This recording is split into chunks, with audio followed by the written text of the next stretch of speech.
When Ruth called to ask if I would be willing to speak at an 8 o'clock service, I automatically declined, thinking I could never do it. I had my grandson in the kitchen and a repairman there also, and saying no came real easy. I thought, that's for other people to do, like my husband, people who have interesting things to say and can say it with style. Besides, I wasn't even sure that I had had a faith journey. If I did, it was certainly lacking in drama. No burning bush, that's for sure. So I put the matter to rest until my eyes just popped open at 5 a.m. the next morning. No nerves, no panic. I simply knew that I'd be calling Ruth later that morning to schedule my talk. It's funny how that works. About 3 years ago, I actually did experience something that altered my perspectives profoundly. I learned about and received agape love. I learned about total acceptance, and I saw Jesus in the eyes of perfect strangers. I saw for myself the wonderful gift that is my life, and I was truly overcome, not only with joy, but with awe. That experience of God's power and grace gave me new peace, and most importantly, it gave me the freedom to finally stop fighting my own life.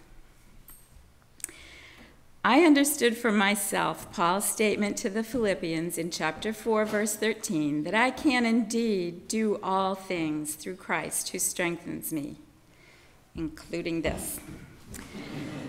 In fact, I realized that Jesus has been strengthening me every step of the way, even when I felt so very alone. I felt alone for much of my childhood. I used to dread going home from school. This is killing me because I haven't been nervous at all.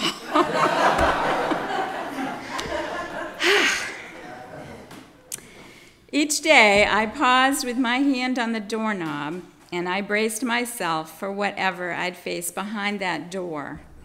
When your mother struggles with mental illness, you never know what you're going to walk into. Some days were okay, but most were filled with mood explosions, vicious verbal abuse, and an awful lot of hitting and yelling. The anger, the accusations, the denial and blaming of everyone for everything was harsh and demoralizing. I had 2 younger brothers and a sister who was 9 years younger than I, whom I essentially raised.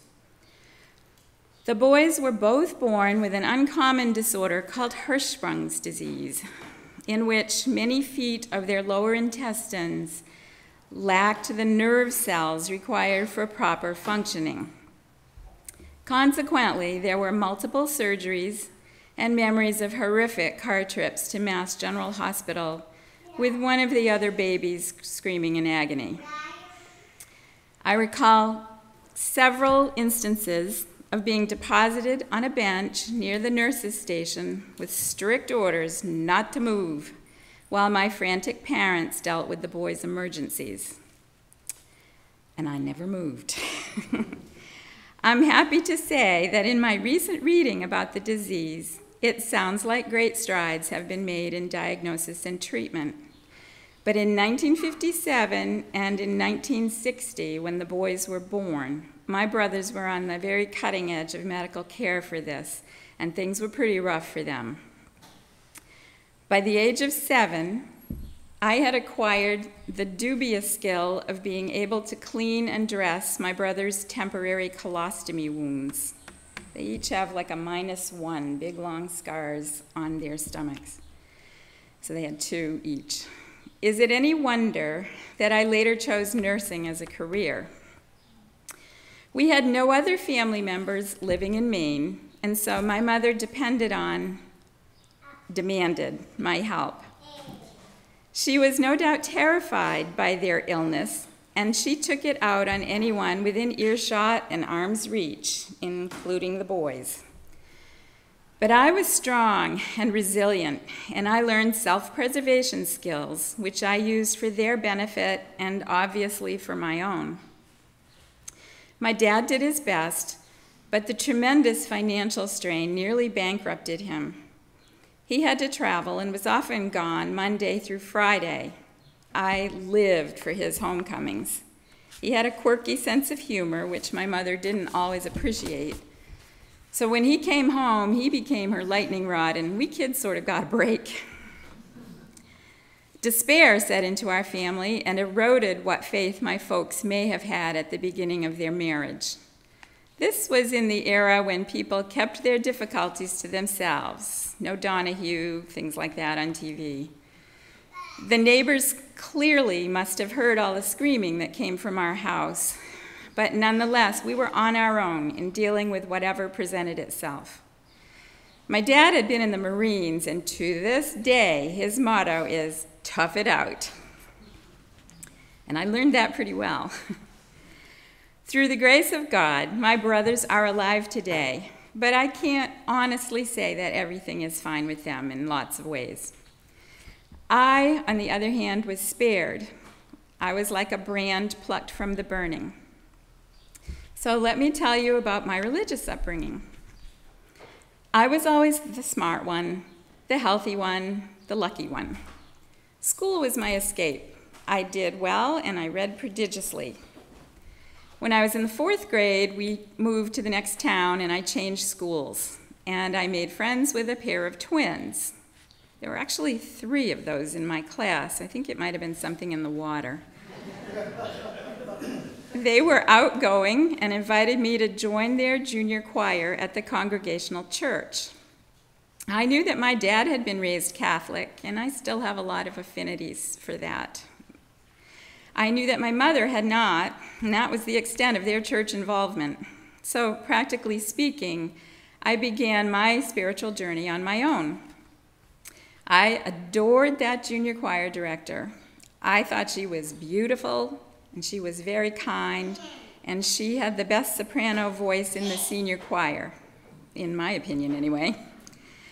I sang with the twins for years, both in church and in school choruses. Sometimes we took our music on the road to places like nursing homes and Togus Veterans Hospital, which was pretty close. I learned that church and school activities were fun and legitimate excuses to avoid going home to endless chores. The only criteria for my involvement was that whatever I did had to be within walking distance and free. Church was perfect. There was choir, Sunday school, youth group, vacation Bible school. I did it all. Sadly, my siblings did not enjoy this benefit for different reasons. But church, for me, laid a strong foundation for my life. The old hymns that we sang and the kindness of the members of the church family gave me insight into something better, and I was determined to get that someday, somehow. Because I did so well in school, it was just assumed that I would go to college, but we had no money. My mother insisted that I should go to Boston College, and I did apply and get accepted. But at that time, freshmen were not granted financial scholarships. I could not go there. Instead, I went to the University of Maine in Orono, and I had been waitressing since the age of 14 and saved every cent. I was disappointed that I couldn't afford BC, but I figured that I'd just get the best grades possible, and no one could take that away from me. I did that too. After my high school graduation, my dad gave me a $20 bill and wished me luck. And I'm thinking, seriously? At that point, I was very tired of everything being so gosh darn difficult. And it was basically my own anger which propelled me through the first 3 years of college, which were entirely paid for with waitressing jobs. And I used to take heavy bags of rolled change with me to the admin office to pay for it. I was terribly independent and had developed thick inner walls for protection against a world of hurts. Both my parents had advised me to stay single and to never depend on anyone else, lest I end up miserable like they were. I had come to believe that nothing good in life would come to me except through my own will and determination. But God had his foot in the door to my life, and he allowed some light to shine through. In my junior year, I met Tom Bradbury, and he, without wasting any time, put forth an emotional challenge that was essentially, did I like him as a friend or did I love him? And in that moment, after that question, I had an epiphany which revealed the fact that my answer to him was probably going to affect my life forever. Miraculously, I said the right thing, and I am sure that that was the only time that happened. And so I took a chance on our relationship. Things progressed quickly, and we were married 4 days before my senior year began. It took a long time for me to believe that our marriage could actually work. I was ready to bolt at the first sign of trouble, and it took me 6 years to even dare to have children. And I do thank God that my husband is a patient man. And when the time was right, I was given the gift of being able to learn from negative examples as to how to be the wife and mother I wanted to be. I have been blessed with so many people who accepted me and shared so generously with me, Tom's mom, Virginia, being at the top of that list.